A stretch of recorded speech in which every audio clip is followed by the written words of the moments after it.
Have you ever felt like the world was against you? Like you were doing everything right, but life just kept throwing punches? If so, you're not alone. In fact, one of the most ancient stories ever told deals with this exact feeling. It's the story of a man named Job.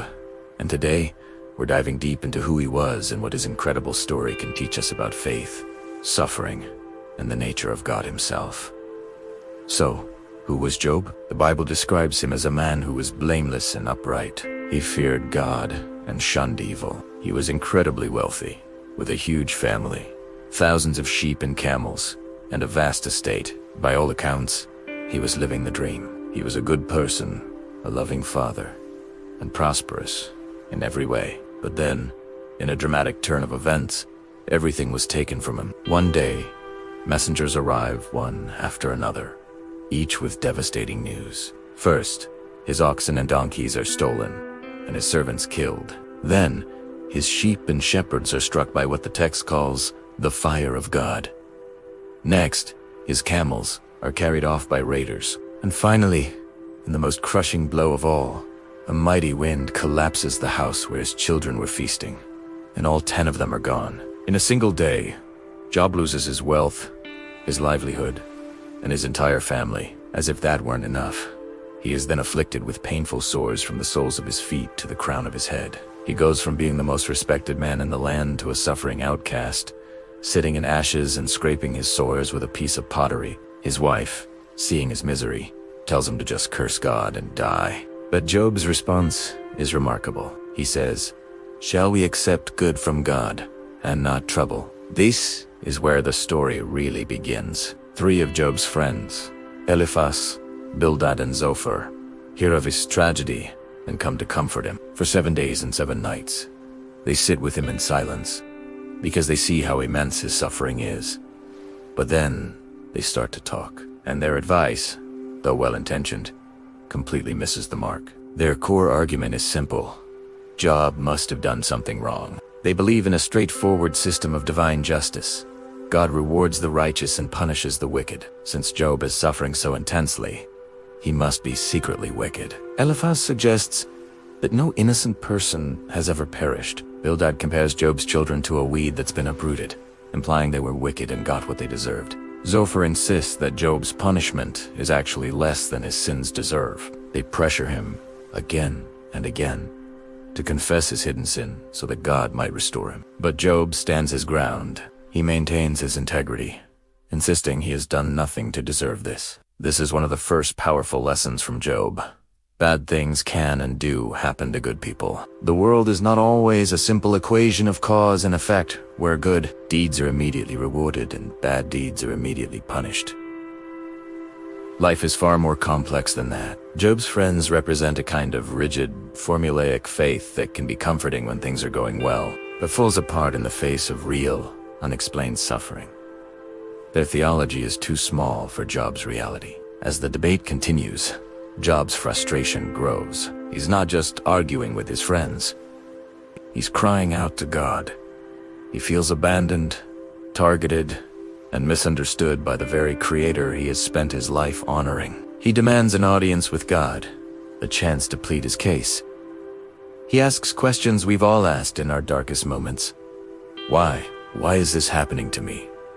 If I'm innocent, why am I suffering? Job doesn't lose his faith, but he does question, he wrestles, and he demands answers. This teaches us another profound lesson.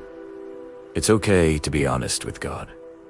Faith isn't about having no doubts or questions. It's about bringing those doubts and questions to God, even in anger and confusion. True faith is a relationship, and relationships can be messy. Job's raw, unfiltered prayers show us that God is big enough to handle our honesty, our pain, and even our accusations. After 37 chapters of debate between Job and his friends, a new character, a young man named Elihu, speaks up. He criticizes both Job and his friends, arguing that God uses suffering to teach and refine people.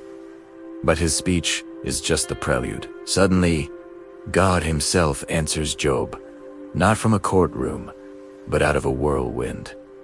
And this is the climax of the entire story. We expect God to finally give Job the explanation he's been begging for. We expect to hear, "Job, Here's the secret reason you've suffered. But that's not what happens at all. Instead of an explanation, God gives Job an education. He doesn't answer Job's why, but instead asks Job a series of his own questions. Where were you when I laid the earth's foundation? Tell me, if you understand. Have you ever given orders to the morning, or shown the dawn its place? Does the rain have a father? Who fathers the drops of dew?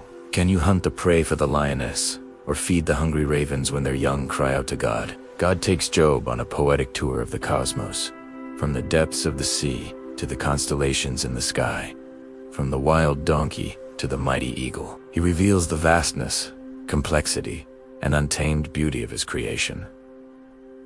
What's the point of all this? God isn't trying to bully Job into submission. He's expanding his perspective. He's showing Job that the universe is infinitely more complex than he could ever imagine. Job's suffering, as immense as it is part of a much larger story, a cosmic canvas that he can only see a tiny corner of. God's wisdom and power are so far beyond human comprehension that demanding a simple explanation for suffering is like an ant demanding to understand quantum physics. The lesson here is profound. We must learn to trust God's wisdom even when we can't understand his ways. There are things happening in the spiritual realm and across the scope of creation that we are simply not privy to. Faith means trusting the character of the Creator, even when we can't trace the path he's laid out for us. After this divine encounter, Job's response is one of humility and awe. He says, "My ears had heard of you, but now my eyes have seen you. Therefore I despise myself and repent in dust and ashes." He isn't repenting for some secret sin his friends accused him of. He is repenting for his limited perspective, for demanding that the infinite God fit into his finite box of understanding. He finally lets go of his need for answers and rests in the presence and wisdom of God. And what happens in the end? God rebukes Job's friends for misrepresenting him, telling them their theology was wrong. He then restores Job's fortunes, giving him twice as much as he had before. He blesses him with a new family, 10 more children, and he lives a long and full life. Now, it's crucial not to misinterpret this ending. This isn't a prosperity gospel message that says, if you're faithful, you'll get rich. The restoration is a symbol of God's ultimate goodness and grace. But the true reward for Job wasn't the return of his wealth. The true reward was his encounter with God. He went from knowing about God to knowing God in a deep, personal, and transformative way. So, what can we take away from the ancient story of Job? First, suffering is not always a punishment for sin. Life is complex, and innocent people do suffer. Second, it is okay to question God and be honest about our pain and doubt. He can handle it.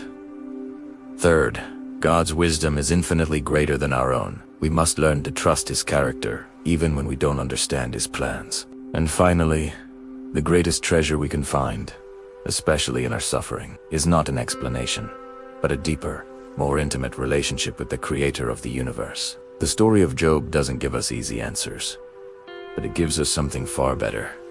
A picture of a God who is sovereign, wise, and present with us even in our darkest moments. Thanks so much for watching. If this story resonated with you, let me know in the comments what lessons you've learned from Job's journey. Don't forget to like this video and subscribe for more content that dives deep into these timeless stories. See you in the next one.